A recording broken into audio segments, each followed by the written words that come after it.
बिखानि जेंनाजों भुगिनांनाय सुबुंफोरनि थाखाय गोजोनथाव रादाब।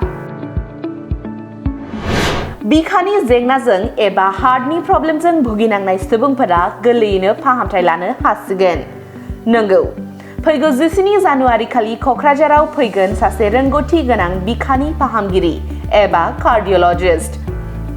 क'क्राझार नोगोरनि विवेकानन्द पार्क हिन्दी स्कुल साखाथियाव थानाय श्री गुरु मेडिकल स्टोर्स एन्ड लेबरेटरियाव फैगोन सासे रोंगौथि गोनां कार्डिय'लजिस्ट।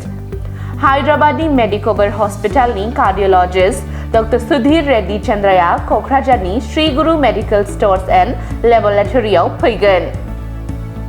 क'क्राझार ओनसोलनि बिखानि जेंनाजों भुगिनांनाय सुबुंफोरा गोजान जायगायाव थाङालासेनो कार्डिय'लजिस्ट Dr.SUDHEER रेड्डी चैंद्राजों फाहामथाय लानो हासिगोन। हार्ट अटैक, बिखा सानाय, हां लानायाव जेंना नुजाथिनाय, बिखा दुब-दुब मावखांनाय बायदि बायदि जेंनाफोरखौ Dr.SUDHEER रेड्डी चैंद्राजों फाहामथाय लानो हागोन नोंथांमोनहा। सानजौफुनि 1:30 जागायनानै बेलासिनि 4:30 नोंथांमोनहा Dr.SUDHEER रेड्डी चैंद्राखौ लोगो हमनो हागोन।